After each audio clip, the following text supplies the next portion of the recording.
তীব্র দাবদাহে শুকিয়ে যাওয়া নদী দিয়ে নৌকা নয় বাইক চালিয়ে পারাপার সুন্দরবনের বাসিন্দাদের। ধীরে ধীরে ইতিহাস হতে শুরু করেছে হাসনাবাদ থেকে শুলকুনি হয়ে ভবানীপুরের দিকে বয়ে যাওয়া ডাসা নদী। আজ যেন স্বপ্নের মতো মনে হয় স্থানীয় বাসিন্দাদের। তাদের কথায় এই তো কয়েক বছর আগে সবসময় জল থই থই করে মনের আনন্দে নেচে বেড়াতো ডাসা নদী, কিন্তু আজ প্রবাহমান ইছামতির শাখা নদী ডাসা এখন বিস্তীর্ণ বালুচর হচ্ছে। এক মিনিট, এই নদী হেঁটে পারাচ্ছেন? হ্যাঁ, পার হচ্ছে হেঁটে। জল নেই? জল নেই, না থাকার মতো। তাই? হ্যাঁ, এপার থেকে ওপারে? ওই পথে জোয়ারের সময় একটু জলও হয়, ভাটার সময় জল থাকে না। আচ্ছা, এবার আমরা হেঁটে পার হচ্ছি। আর বাইক?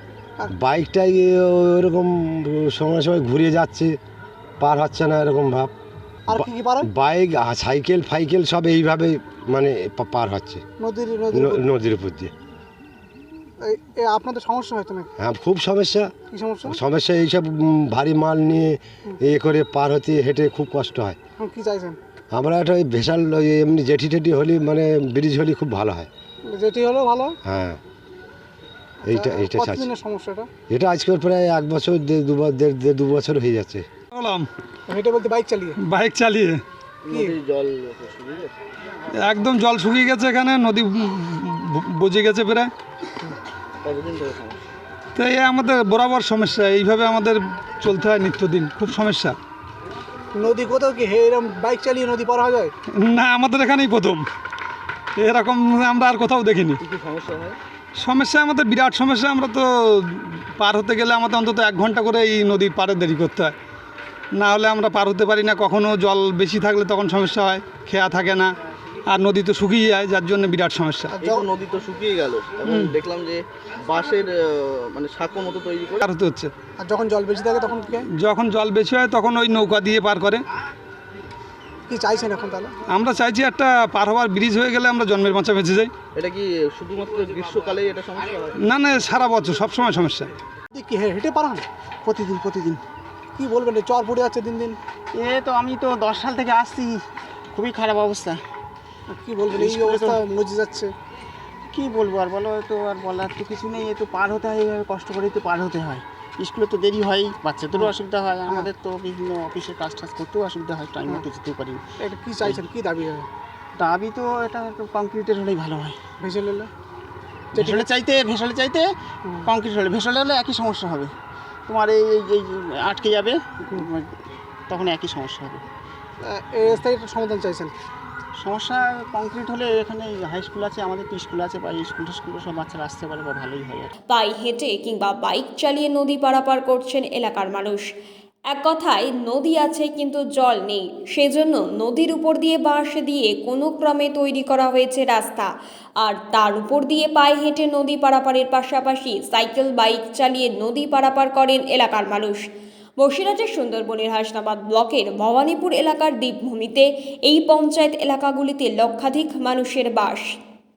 শোনা যায় ব্রিটিশ আমলে হাসনাবাদ থেকে ভবানীপুর যাবার জন্য ইছামতি এবং ডাসা নদীর মধ্যে খাল কাটা হয়েছিল।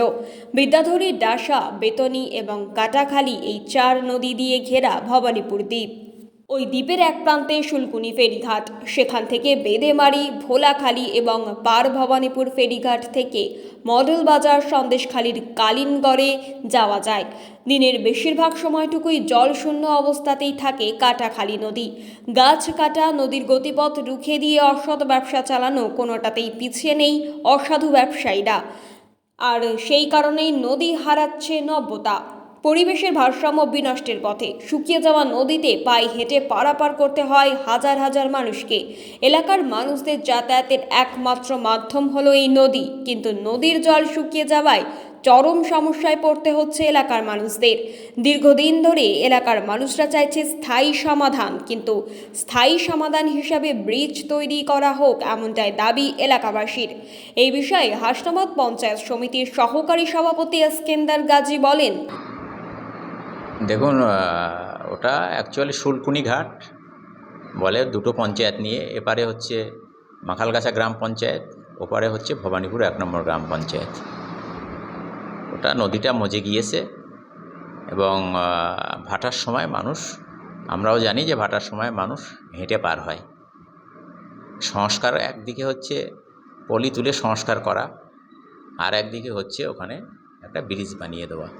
এবং দীর্ঘদিন ধরে ওখানকার মানুষের একটা দাবি আছে, যেহেতু নদীমাতৃক এলাকা, নদী উপর দিয়ে পারাপার করতে হয় এবং দীর্ঘদিন ধরে তাদের একটা ব্রিজের দাবি আছে।